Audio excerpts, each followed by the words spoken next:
Joint Development Control Committee, sound test, 26th of February.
Good morning, everyone. My name is Councillor Smith, and I'm the chair of this committee. I'd like to welcome you to the Joint Development Control Committee meeting taking place at 10 a.m. on Wednesday, the 26th of February, 2025. Other members of the committee are, and if you can please identify yourselves, Councillor Bagent, Councillor Pora, Present, Chair. Councillor Smart, Present, Chair. and Councillor Thornborough. Present, Chair. Councillor Philip is going to be late. And from South Cambridgeshire District Council, Councillor Bradman. Here and present. Thank you. Councillor Fain. Councillor Garvey, who is substituting for Councillor Kane. Yes, present. Councillor Hawkins is online. Welcome to me. Good morning, present, Chair. Thank you. Councillor Stobart. Good morning, Chair. I'm present. Yeah. And apologies from Councillor Richard Williams. Yeah. Thank you. Sorry, I'm doing the apologies now. Apologies from Councillor Khan, Councillor Williams, with Councillor Garber acting as a substitute. The officers permanently at the table for this meeting are Strategic Sites Manager Philippa Kelly. Good morning. Legal Advisor Keith Barber. Morning. Committee Manager Sarah Steed. And Producer Claire Tunnicliffe. Copies of the agenda can be found on the City Council's website under Committee Meetings, Minutes and Agendas. Agenda item 2. Could please councillors advise if they have any declarations of interest and also identify which agenda item their declarations relate to? Councillor Bagent. Yeah, I'm a member of Cambridge Cycling Campaign, Chair. Councillor Stobart. Also a member of the Cycling Campaign, Chair. And Councillor Smart.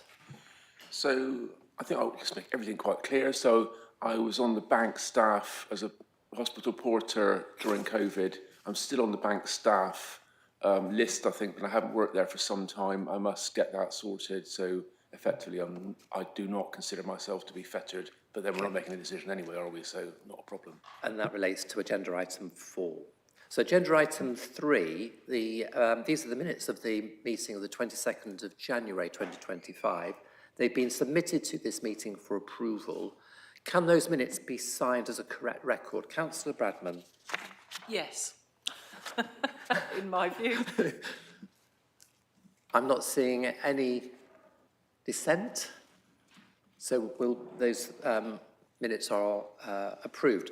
That moves us to agenda item 4. This is the pre-application developer briefing, 4V Site Robinson Way, Cambridge Biomedical Campus, temporary modular building to accommodate molecular imaging chemistry laboratory.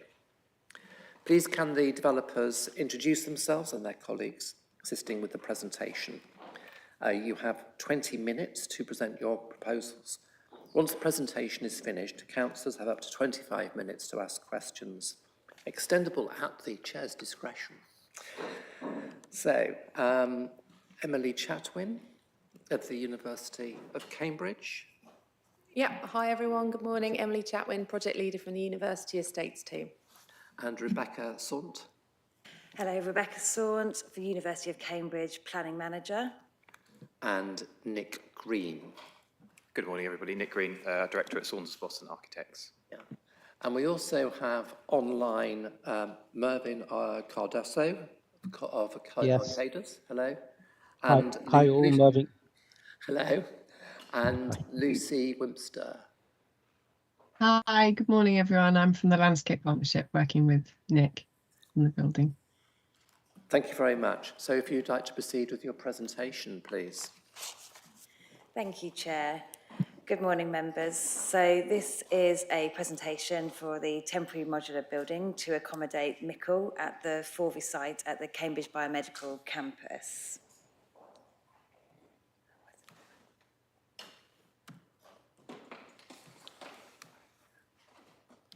Sorry, apologies. So this is for the so we came to members in November 2023 and we presented to you a scheme for the redevelopment of the 4V site at CBC. And in there, we presented a master plan for the whole site and the replacement of part of the West Forvey building, which we were proposing to replace with building B1, which we called it at the time. So since then, the Forvey site master plan has been put on hold, and it's something that the university will be progressing as a wider review of their land holdings across CBC. But in the meantime, we need to provide some temporary facilities for the Mickle because the accommodation they're in is extremely poor, and we need to find something to accommodate them so that they can have somewhere where they can continue to do their work from.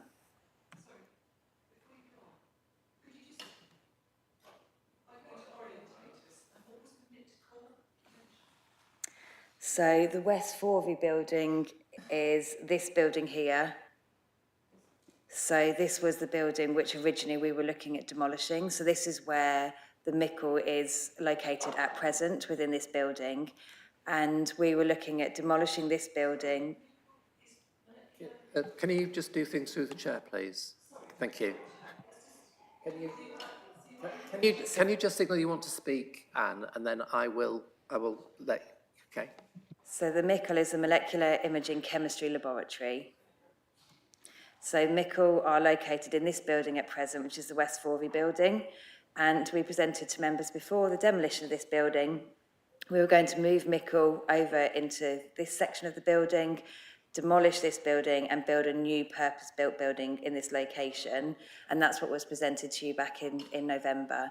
But we're now looking at providing some temporary accommodation for Mickle on this site, located next to the Van Geest building, which is this building here, up in the northeast of the site.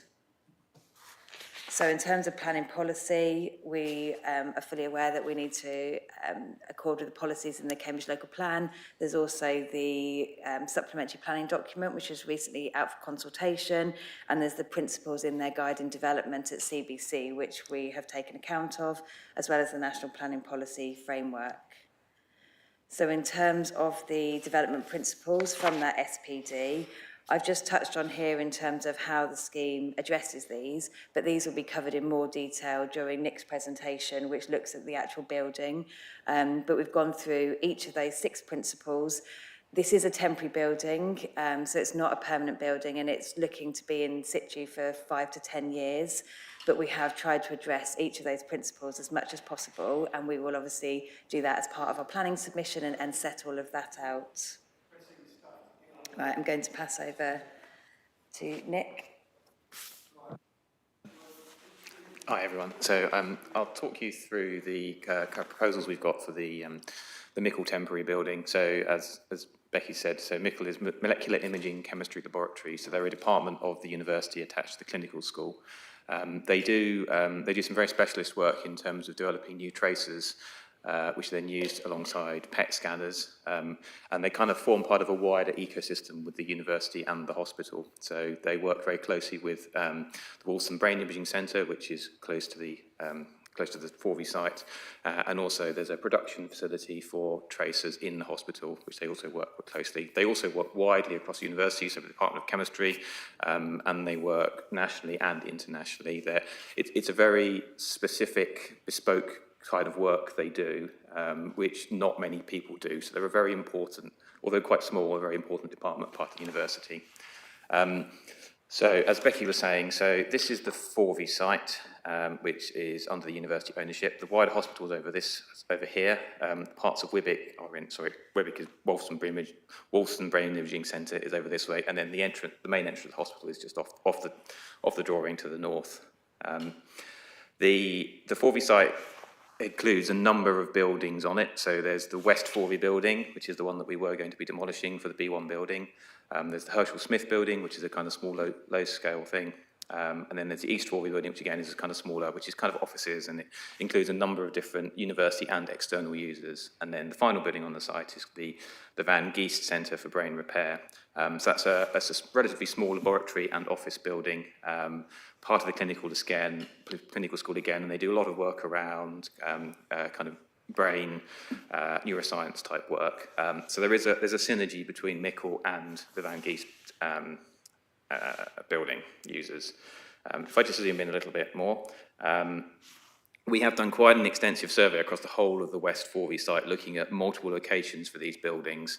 There's a number of constraints around the location of the building, which is to do with the work that Mickle do. Apologies, some of this is a little bit complicated. Mickle use radioactive material for their work. The radioactive material is produced in a thing called a cyclotron, which is within the hospital. The half-lives of the radioactivity are very short that they use, so the distance between the cyclotron and where they're using the radioactive material has to be very short. So we did a very extensive study looking at, within an area of where the cyclotron is, a kind of diameter distance, where this could go. And we did a lot of work with the university users on the wider Forvey site, so people in East Forvey and Herschel Smith and Van Gies building.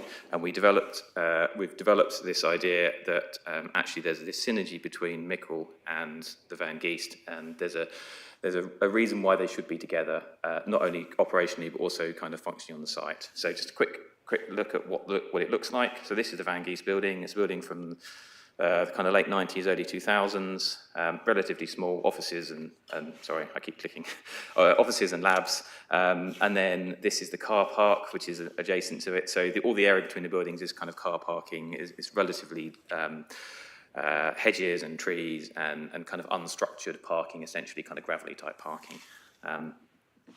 Just a very quick overview of some of the key elements of Mickle, because that's important in the design of the building. So Mickle includes two key science elements and write-up. So write-up is offices, really. It's where the scientists do their writing up work. The science areas include hot chemistry, which is the radioactive work, but they also have quite a lot of cold chemistry, which is kind of more traditional chemistry, doesn't involve radioactivity. And they're quite distinct units. And then alongside the cold chemistry, they have a number of specialized instruments. So this thing here is called an NMR, which is essentially a really big magnet. It has lots of kind of constraints in terms of it can't have much vibration, and it's very heavy, and it's got all those kind of things that goes with it. So it's a complicated building, as a summary. What we've done as part of this work to try and understand how it should fit together in a temporary building is to look at what those types of uses are and how they're best located within the site, either in a temporary building or in some refurbished spaces within the Van Gies building. So a kind of key move that we made very early on was that this specialist equipment, the NMR that I mentioned, which is very heavy, but low vibration, it isn't really suited to a modular, temporary, lightweight type building. It needs to be somewhere that has a solid foundation and can deal with the weight of it. So we've done a lot of work looking within the Van Gies building about what spaces we can use within Van Gies to put those things in there. So we've ended up doing a little bit of refurbishment, or ended up proposing doing a little bit of refurbishment work within the basement of the Van Gies building. And then we're looking to then build a new temporary building, a modular temporary building outside connected to. So, and the reason I'm telling you this is because it's important that what we try to do is really knit this into the building. So both functionally and kind of aesthetically and operationally. And we've tried to make, we've got a bit of a challenge with this temporary building because it's a temporary thing, it's a complicated use. It's not something that you would automatically put within a temporary building for 5 to 10 years. So we need to make the most of it all. We need to not waste materials, we need to not waste energy, all that kind of stuff. So we need to be very carefully thinking about where we put these things. A key move was putting that heavy bit of equipment in the basement, which means that the rest of the building can be relatively lightweight. The cold chemistry and the hot chemistry are relatively lightweight kind of uses, and the office is obviously very lightweight. So this is the location, this is the kind of more detailed location for where the temporary building is going to be. And then this is our current ground floor plan showing the arrangement for the temporary building. So again, kind of doing that kind of hierarchy type thing I'm starting to talk about in terms of what goes where and how do we do things, and how do we make the maximum use of a temporary building so that we're not being wasteful. We divided it into essentially two buildings. The blue building, the dark and the light blue, is a science temporary building. Now that's a bit more complicated. It's got bigger building services, it's got more air it's needed, it's got more power, all that kind of thing. And then we've got a much simpler building to the front, which is the office building, which is really simple. It's just a very simple modular building that can be dropped in and then taken away in 5 to 10 years and probably reused. This is roughly what they look like. They're kind of single story. There's some plant on the top of the science one, because as I said, we've got lots of air that we need to deal with, lots of fans and lots of equipment. And then there's a food tower as well, which you can see in here, because we've got a number of fume cupboards within the science spaces.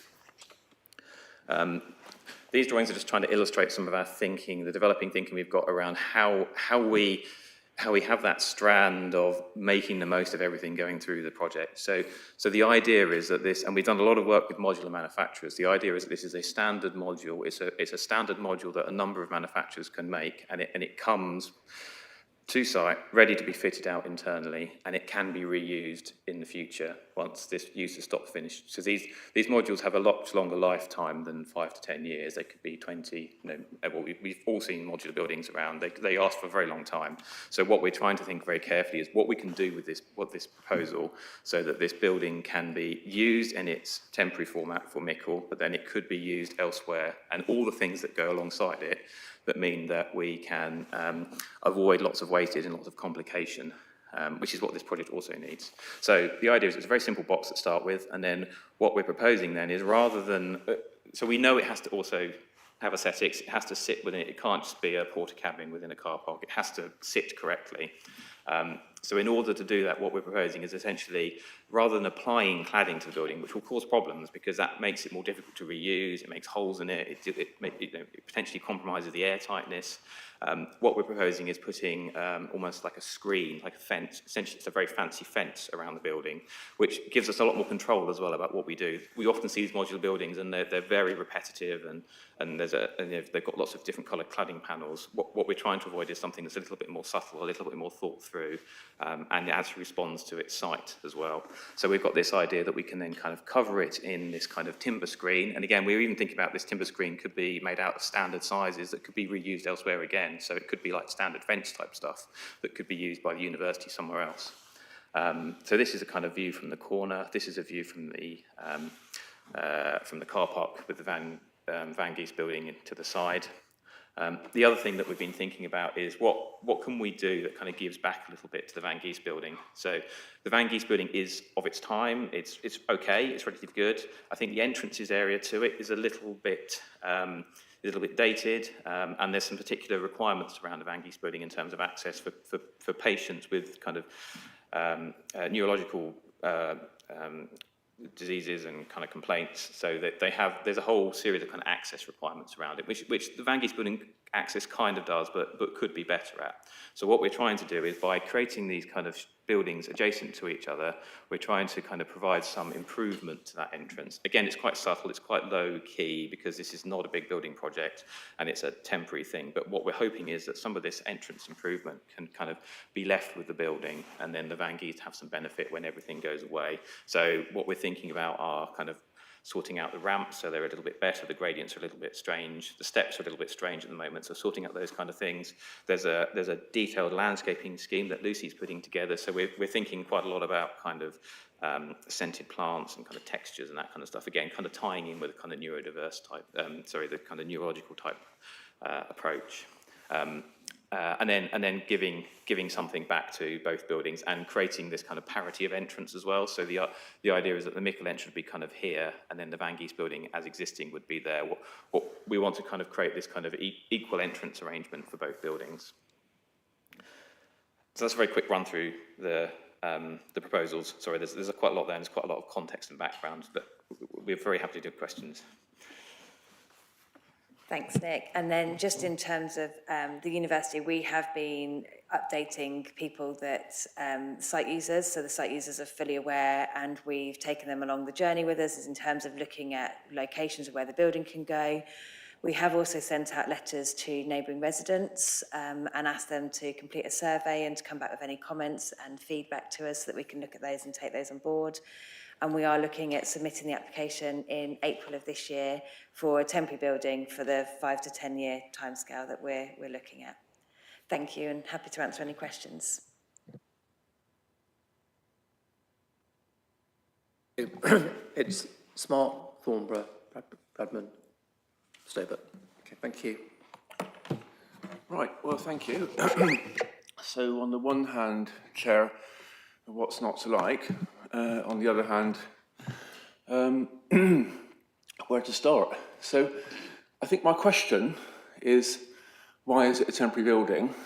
I'll just say a bit more. So it seems that on the whole area around that site, the whole lot of it, is kind of higgledy-piggledy. Some of it's sort of individual buildings, shanty buildings, all that sort of thing. And that perplexes me. I can't understand why there isn't, like, hasn't been a master plan with a grid or something so that buildings get built over years and decades, adding to that, including, you know, movement and mobility plan around the site, all of that. Doesn't have any of that. Specific buildings get built. We plan to build a cancer hospital and all other things as well. One-off things, and this is a one-off thing. Now, the architect has presented the scheme, and it's nice to have an architect, but this isn't architecture. You know, you've said it's not a porta cabin in a car park, but it literally is a porta cabin in a car park with a fence around it and some planting to cover it up. So in planning committees, I'm generally suspicious of planting that is used to cover things up in terms of buildings. And what we've got is I mean, in one sense, you could say that it fits in well with the site because of what I said already. But I'm not clear why it's a temporary building, why that would be the case, and why we've not got a plan. I mean, I think you said MMR, I think you meant MRI possibly, but these things have been around, scanners have been around for 50 years plus. I mean, surely we don't need all of a sudden temporary building to deal with this particular bit of technology going forward now. We would have had it organised and laid out already. I mean, I suppose the analogy would be the Germans who do everything in a very organised way, or the Chinese that have 30-year plans. We seem to not be able to do that, and that's disappointing. But that's all by the by, I suppose, probably in the end. I'll go back to my original point, what's not to like. But I would like the question answered, why is it a temporary building? I'll let the councillors ask questions, and you can think while they're talking, and then I'll bring you back after the third question. So, Councillor Thornborough, please. Yeah, thank you. So all these facilities are in an existing building, and you're saying that that existing building isn't good enough to maintain them. What is going to happen to that? If these temporary buildings allow what to happen to the existing building, will we get another application to demolish that existing building, or will it be refurbished to increase the life of that building? And the other thing is, what about the car parking that's displaced? Is that a problem? Thanks. Councillor Hawkins, you will follow Councillor Bradman. Is that okay? Thank you. So, Councillor Bradman. So, in fact, those were my two questions, but I will voice them myself. One is what is happening to the existing building that this facility is currently in, and why does it need to be moved? And the second was, what will happen to the parking that's going to be displaced from this location, and where will that go? Sorry, I didn't see you, Councillor Hawkins, online, but can you ask your question now, please? Thank you, Chair. I mean, it's in a way similar to what's been asked. I mean, if it's going to be a temporary, why isn't it a permanent building? If you've done all this work and determined that that's the best place for, you know, this unit to go to, and how does it comply with the SPD that's currently out for consultation? You didn't even mention that, even though you say that you took it into consideration. Thank you. Councillor Stovert. So I just wanted to dwell for a moment on the purpose of the building, which I think we heard this morning, you know, fits into a clinical and a research context, and is very special. So I think we should be bearing that in mind in the context of the wider discussions. And yeah, if the applicants have a comment on that. It's not been emphasised enough just how important this is to, if you will, the research life of this particular aspect of CBC and the university. Then it needs to be repeated. Now, any call, I think, for a temporary structure, hesitate to use the word, but a transition, if you will, from old accommodation, because labs do wear out, they become deficient in lots of ways.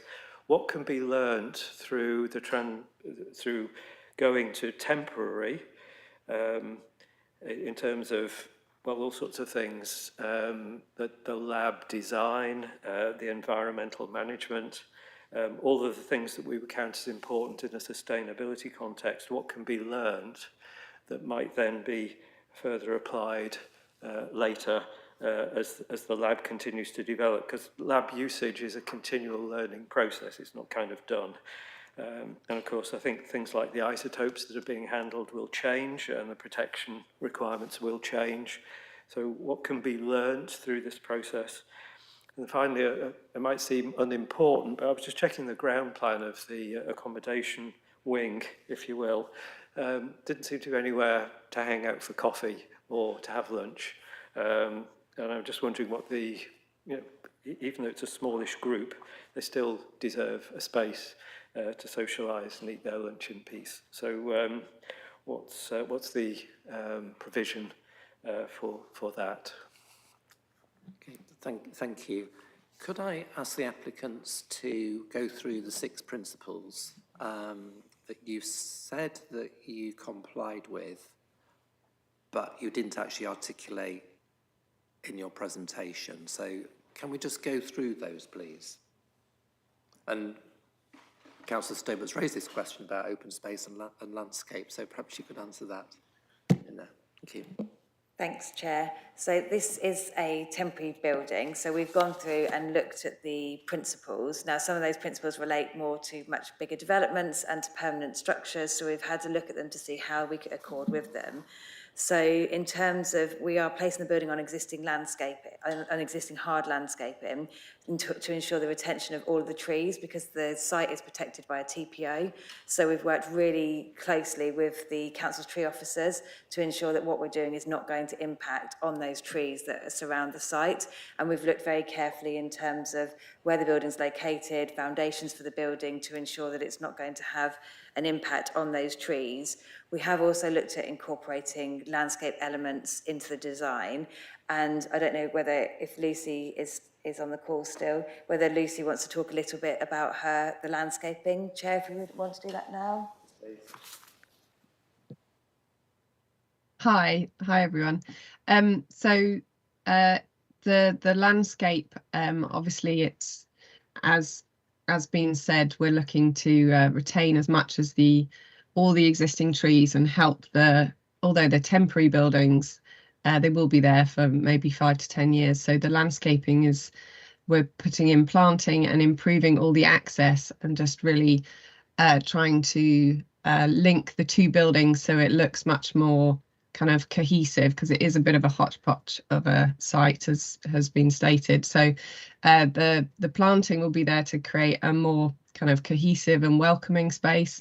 And then in the reworking of the existing entrance to the Van Gies building and the new entrance to the temporary building, we're looking to make that much more accessible and welcoming, with a kind of paved entrance area with planting around it and some seating, and really improving the access into the building with better, more accessible ramps and steps. And we're looking to improve the accessible parking as well. As Nick said, a lot of the people with kind of mobility issues and from the brain injuries, so there'll be accessible parking and a better access into the building for them. And as Nick said, the kind of the screening fence element to the building, we'll be looking to build in as much vertical planting, because there isn't a huge amount of space. We're trying to maximise kind of efficiency on the site as well. So we'll be looking to grow things up that fence and really add kind of scent, greening, texture, biodiversity, flowers, that sort of thing. I don't know if there's any other specific elements you'd like me to cover. I think the point about was there was no sitting out place. No, there will be. I mean, it's only a small area, but there's seating that will be proposed within that new entrance space. I can probably speak a little bit to that as well, if that's helpful. Thanks, Nick. So one of the benefits of locating the Mickle very close to Van Gies building is that they do relatively similar work, and they do quite a work already together, but they are separated across either ends of the site. So the idea is that the Mickle scientists will use the same space as the Van Gies buildings use. So the Van Gies building is like a horseshoe. It's got labs to the top, it's got offices to the bottom, and then right in the middle, it's got a very big social area. Yes, in there where the text is, the kitchen, and actually it's a really nice arrangement because they have their users, their scientists come down there, but also their patients, their people in for clinical work wait in there as well. So it's a real mixing place. And the idea is that what we're trying to do is encourage the Mickle people to use that same space. We are looking to do a little bit of, they have got a bit of a kitchen capacity problem in there. So we are looking to provide an additional bit of kitchen space within the office section of the new building, but that purely is just kind of kitchen facility. We really want people to go into the centre of the building, the external courtyard, the central area, and then meet and mix and all that kind of clashing of ideas and stuff that science really kind of works around. Then there was questions to answer on the future of the existing building and why isn't this a permanent scheme? Okay. Right, yeah, so in terms of the temporary nature of this structure, it's because there's a misalignment really of Mickle's need and requirement and the speed in which we're going to be able to develop a master plan that meets all of the needs of the whole site and the wider CBC. So Mickle, the West Forvey building that Mickle are currently in, they are the last occupants within that building. There are areas of it that are vacant at the moment. Their specialist hot lab, where they have their, where they do their radiation work, is actually currently held up with props. As in building props to support the ceiling, because it was discovered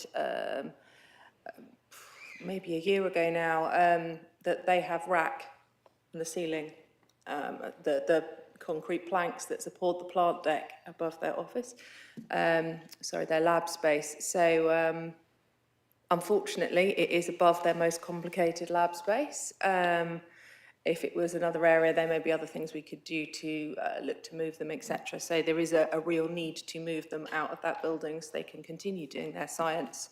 And that need, as I said, doesn't really align with the wider piece of work in terms of setting the Forvey site and putting them in a long-term home that would allow the science to expand. The solution that we've got here, we've worked quite closely with the users to develop something that will allow them to do what they need to do, but it doesn't provide everything a long-term solution would provide in terms of larger pieces of scientific equipment. They will still be sharing equipment with the hospital over the road and the facilities we've got there, whereas the previous scheme you would have seen, the longer-term scheme, they are a part of something larger and their part of that is bigger as well. So that's the kind of the longer term future plan. And then in terms of picking up what happens to the West Forvey building, that's kind of wrapped up in that, to be honest. It's been identified as the vacant plot, if you like, or soon to be the vacant plot on the Forvey site. So it will be the area that we will be looking to do something with soon. When we get to that point. Is that consistent with your case for a temporary building because it needs to be part of a comprehensive redevelopment? And by creating a new vacant site, we're suggesting that it might be an incremental development. So how does that add up? So in terms of the site, so we were looking at the master plan for the whole site originally, and then that has been delayed, which is why we now need to do something urgently for the Mickle in terms of getting this temporary building for them to be located in. But what that also does is it does free up that part of the site where the West Forvey building is at the minute, because that building will then be completely vacant and nobody's able to go in there because of the problems. So that does mean that that could be the first stage of a redevelopment of that site. But the university is very keen that the redevelopment of that site is done as a master plan and it's not done ad hoc. And we want to look at a master plan for that whole site. And then that will be the first phase of where that development could start, because there will be nobody located within that building. But as Emily sort of touched on, we're looking at that as part of wider CVC holdings that the universities has, and looking at that sort of holistically in terms of the development going forward. Could you just crest Councillor Stobert's question, which is about the lessons learned from this? I think you've articulated a few of those already, but this is going to be from the operation of this building, what you're going to do to draw lessons from how this is going to work. Yeah, of course. So I'm sure as this committee is aware, we've been working on this for a little bit of time now, and there's been a number of iterations of this. So we've already learnt quite a lot through doing those iterations. So the last time we came to speak to you, it was a much bigger building. It was a much bigger radiochemistry setup. What we've done is we've shrunk that down. As the design team, we have learned a lot about how to get this building to be more efficient. So that's that, but I guess that's not necessarily where you're kind of going with the question.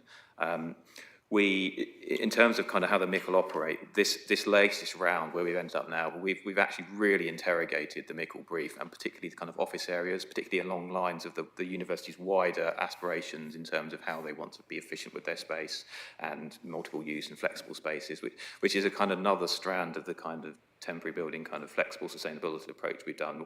What we've really tried to do this time is to get to something that can serve its purpose for 5 to 10 years, but can easily be then kind of moved over. So the labs we're designing, in 5 to 10 years, the labs will be moved to a new permanent home somewhere, and the equipment is likely to be moved with it. So what we're trying to do at the moment is understand the process where we can really kind of get those efficiencies, we can get that kind of understanding so that this stuff can be moved quite easily. So I as a year out student, I worked on the last version of this when it was the Forvey building. So we fitted that building out for Mickle and a number of other users. And we did things there. So actually there's an even longer tail to this. There's like 20 years of us as a practice learning from these users and learning how we can make it work. And as that time happened, different people come alongside them and move. They did a lot of work with other users inside the West Forvey building at the time. They're now doing lots of work with the A and B building. They do a lot of work with RPU. We are really trying to drive that understanding. And to be honest, that's working for the university, that's kind of the only ways you can kind of do it, because they have this kind of longer term view and this longer term approach and how these things kind of work together. Paula, and then Councillor Bradman. Thank you very much. That's very interesting. I just want to check in terms of extraction flues. I'm imagining, are you happy with the noise and sort of whether that will affect the Van Gies building next door? Because obviously you're going to be moving a hot lab, is it, nearby? And obviously the vibrations, because I'm assuming this is moving nearer to Robinson Way, so I'm assuming that's why you're putting the sensitive stuff in the basement. But I'm assuming you've checked that. I would interest a bit more about the fencing appearance. Are you proposing, in effect, to put a fence sort of not touching the building, but obviously just in terms of daylight and how that will affect windows? It would be interesting, obviously, when this comes back, to know a bit more about that, just to make sure you're not blocking the light. Though I appreciate for labs, they may not necessarily have the same daylight requirement as others. Could you just, so obviously you're building over a car park, which is hard standing. Generally, I think this committee are not uncomfortable with reducing car parking spaces. Yeah, it'd be good, I think, was it one of the other councillors picked up on that, what you anticipate in terms of people commuting there. Are you going to put more cycle parking in, for example, which we're always keen? And I suppose I'd do my usual warning of vertical planting does tend to become dead vertical planting unless it's maintained very carefully. So I suppose I'd urge you to consider, things like herbs and things that perhaps don't rely on it being green and flowery, because they're very difficult to maintain, particularly, I suspect, on this kind of temporary structure. Thank you. Thank you. And our questions still haven't been responded to about what will happen to the car parking that's being displaced. have a lot of sympathy with what Councillor Porrer is saying about there might be a need for cycle parking rather than replacing all the car parking, but where are the people who currently park there going to park? And the other one, which Councillor Dr Toomey Hawkins raised, was will this comply with the supplementary planning document which exists for the site?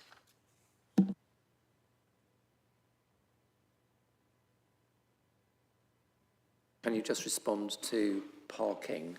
And the supplementary to that is the parking for people with disabilities. These need to be extra long because wheelchair users keep their wheelchair in their boot, and anybody who's helping them needs access to that boot. So you can't just have a standard parking space. You need a long one. Thank you. So in terms of the car parking, we are reducing the car parking on the site. We're not looking at replacing the standard car parking. You have got the whole of the West Vorvey building that is actually empty, so you've not got, normally you'd have all of those occupiers that are coming to the site, but there's nobody in that building. So the people that are already on site are being transferred over, but the rest of the building is empty. So we don't see that there's a need. It's also in a sustainable location. You've got the new Cambridge South station, which will be opening soon. You've got buses, walking, cycling, and as a university, we really try and promote active travel. So we're not looking at replacing those car parking spaces. We are looking at moving the accessible parking spaces. So they are like, there's 2 accessible spaces that are located here at present. We're looking at moving them here. So they'll be here, and we're looking to make sure that this access into the building is accessible so that it allows easy access for people that are visiting. And this is something that we're looking at in terms of those 2 accessible spaces that will replace 3 spaces that are there. So I think we lose 21 spaces in total in here, and then we're losing 3 spaces in total here, but we're not looking at replacing the standard parking spaces. So cycle parking, again, we've got lots of cycle parking on the site at present, and the people that are there are still going to be there. This isn't introducing any new users to the site. So that's something that we want to just look at our existing parking, make sure that that's sufficient, and that is something that we're reviewing as part of this application. But we aren't actually increasing the number of users on this site. Okay. So I think Councillor Bradman, the applicant, the developers did answer the 6 principles. I mean, obviously, you're saying that a lot of those, if they could just put that slide back up again. As they said, quite a few relate to a permanent development. Yeah, so we went through and looked at those principles that are in the SPD. Some of them are difficult to meet because it is a temporary building, but we've looked and gone through here and just shown how we've met those, and that's something that we'll draw out further as we look at our submission for the application to ensure that we can show what we've met and show that clearly to members as part of that submission.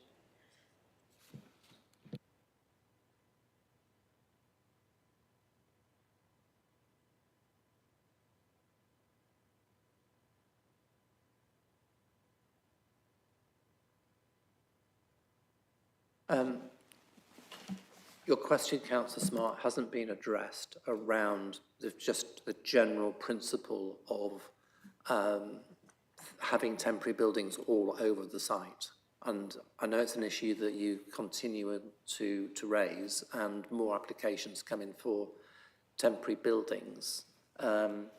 We now have the proposed supplementary planning development document.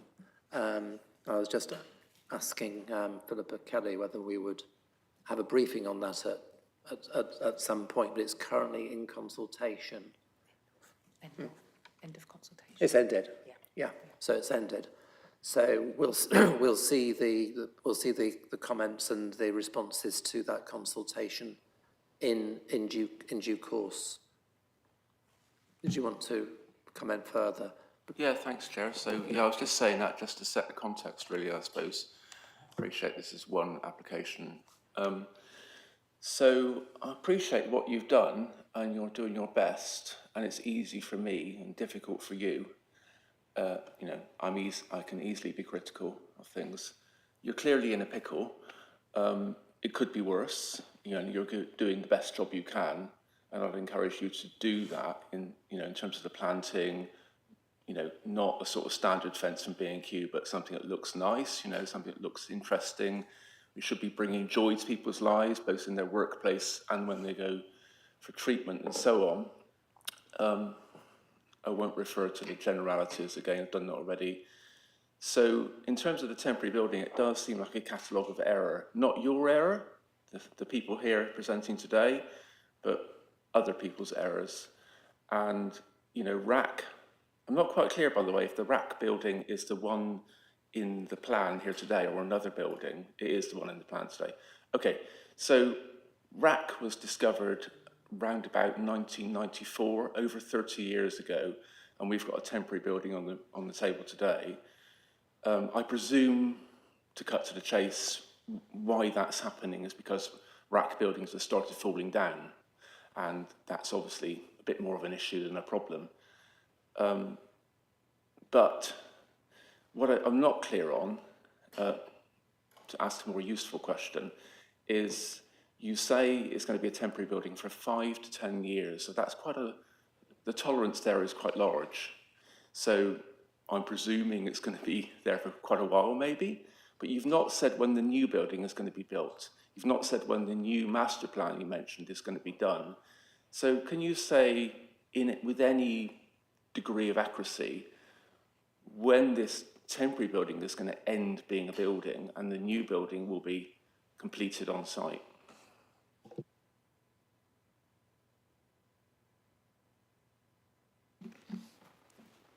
So the 5 to 10 years is the time period we are working to at the moment.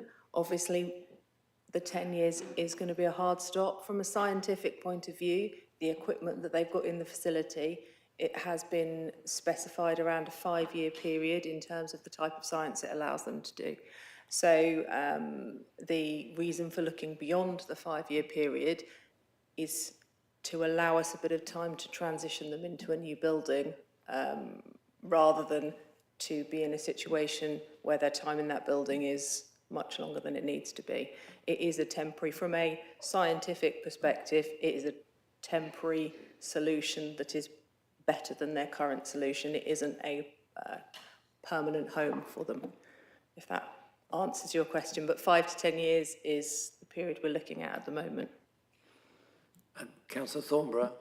I just want to mention about the temporary buildings on the site generally, and I think I've been really impressed that the Adam Brooks, the surge centre that went up during COVID, has been repurposed as the movement surgical hub, which is really helping to deal with the backlog of hip and knee replacements. It's really impressive what's happening there.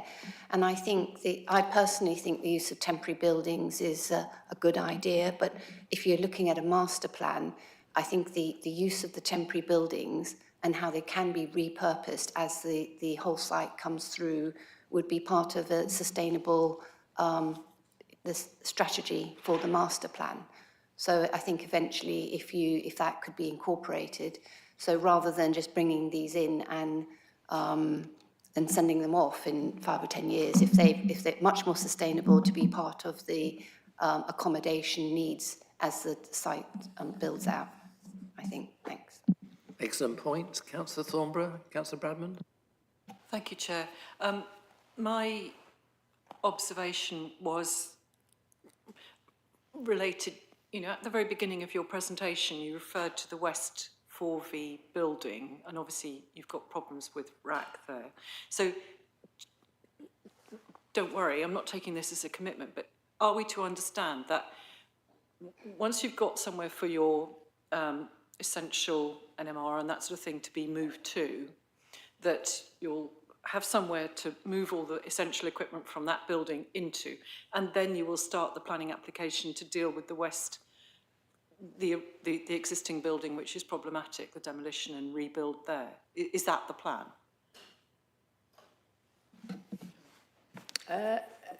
Yes, there are potentially a few steps in between them moving into there and starting the planning application for the larger scheme, but we are we need to take some time to make sure that the clinical school as a whole, who occupy, across the CBC and other areas, that we're making the right moves in terms of their long-term location with other land holdings we've got across the CBC.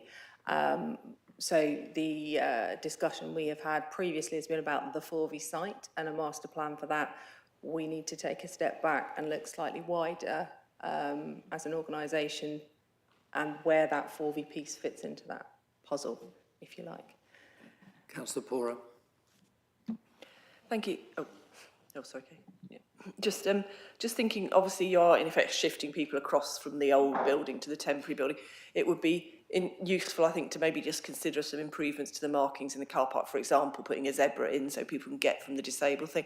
And personally, it would be good to see when this comes forward for approval, potentially, where you're putting cycle parking, for example, because obviously I appreciate there's lots on the site, but if you're starting to push everyone into that corner, it would be, I think, helpful to see how you're either making use of the existing things there or adding.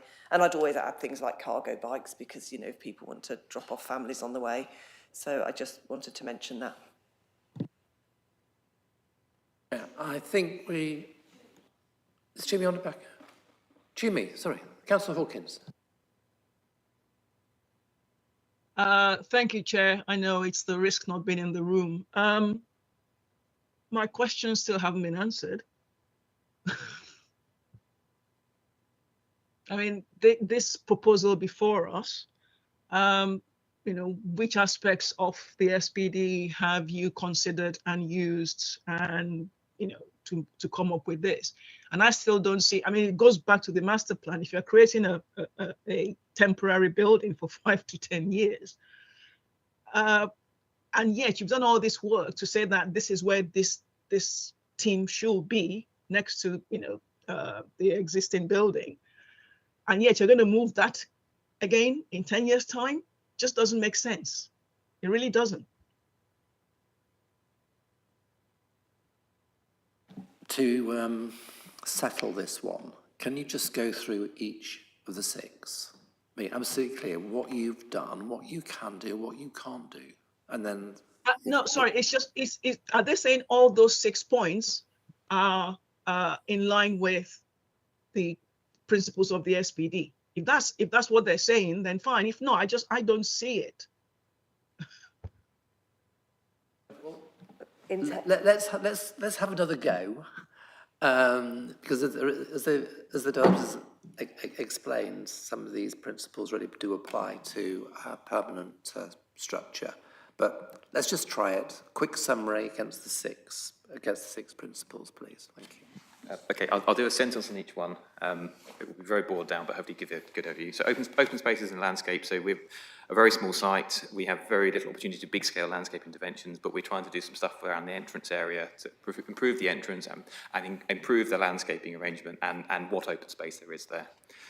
So public realm, that kind of fits into the same one as well. So again, around the entrance area, the public realm, also the elevation of the new office building. So that is effectively kind of part of the public realm. It lines the existing entrance road into the car park. So we're trying to improve that, and we're trying to make the building add to that kind of public realm to be a kind of active facade, dealing with the windows, dealing with the southern facade, overheating, all that kind of stuff.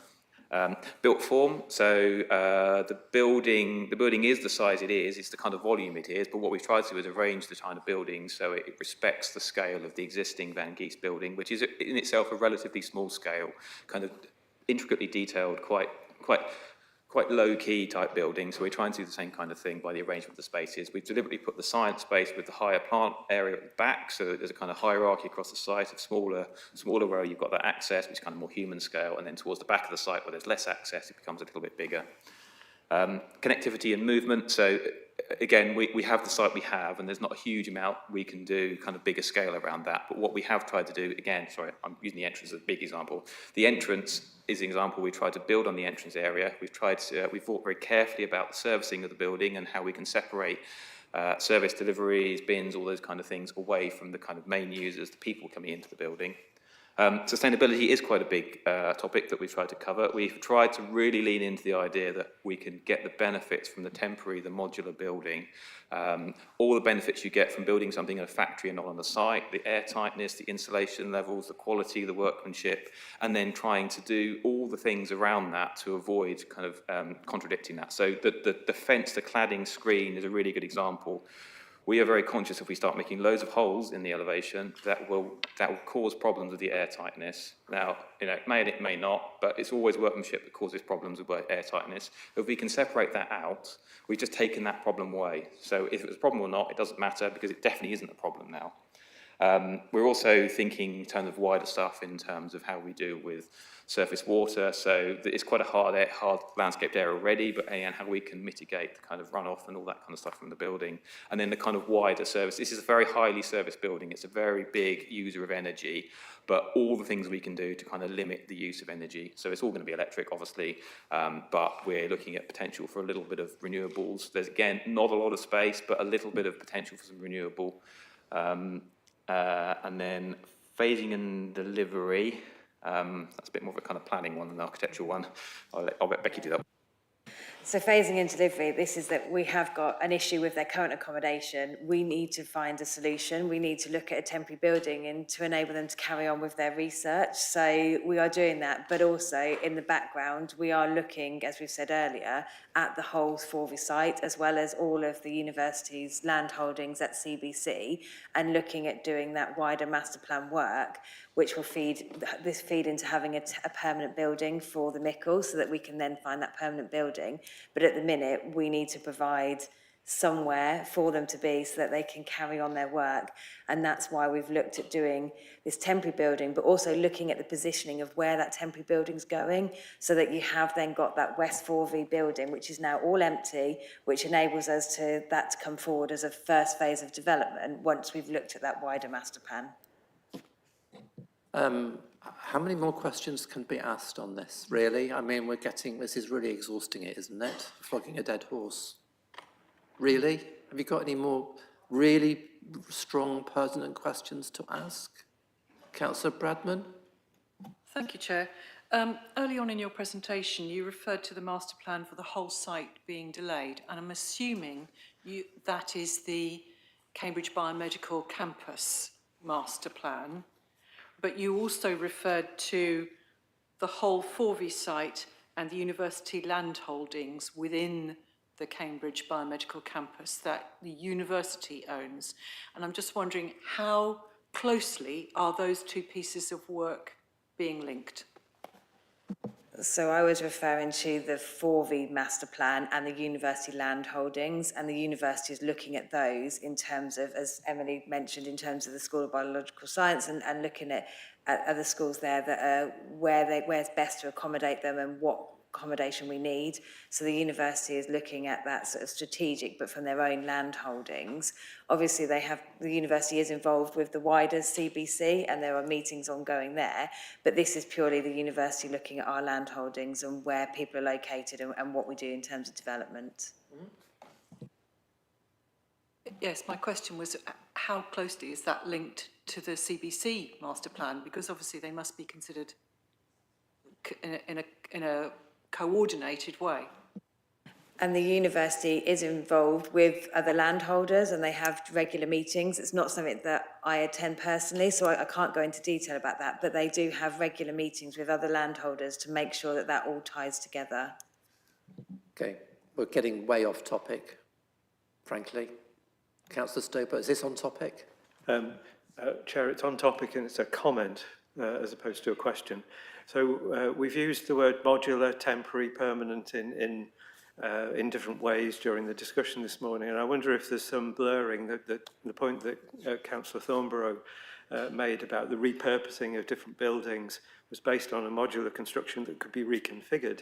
And Nick made the very important point that actually to get quality, serious quality in lab construction, it's better to construct in a factory setting where you can get precision and you can do all those difficult tasks in the right sort of environment. So I just wonder if we should be more reflective about what is modular, permanent, temporary, particularly in the lab setting. And we talked about the needs of labs changing and so on.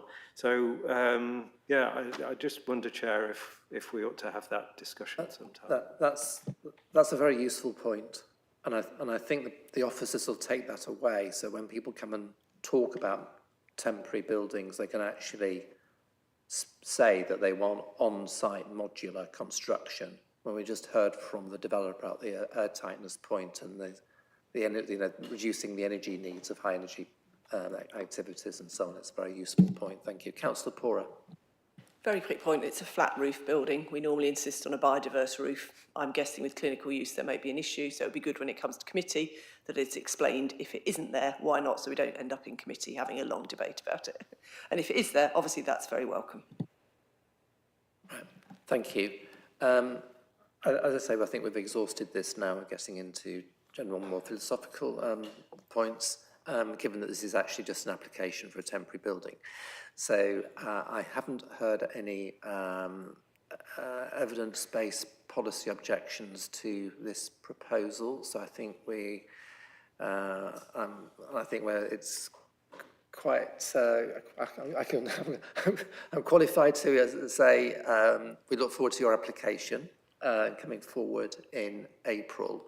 I hope you've got some takeaways from this. I've been impressed the way in which you've spent a lot of time in exploring the functionality of this building and designing the building around that functionality, and the efficiencies that you're realising from that. It's very impressive to hear about the process that you're going through. But I think some of the comments have been around bringing a bit of joy, designing in joy, because it is for people after all, and the convenience for them. Think about that for the bicycles access and the disability parking bays. And also I think it was good to hear there is a hard stop on this, and this is going to be a temporary building that's going to exceed my lifetime. And I also suggest when you come to do your presentation, you do frame it around those 6 principles, because I think they do cover a lot of ground and points of interest to the committee. So thank you very much.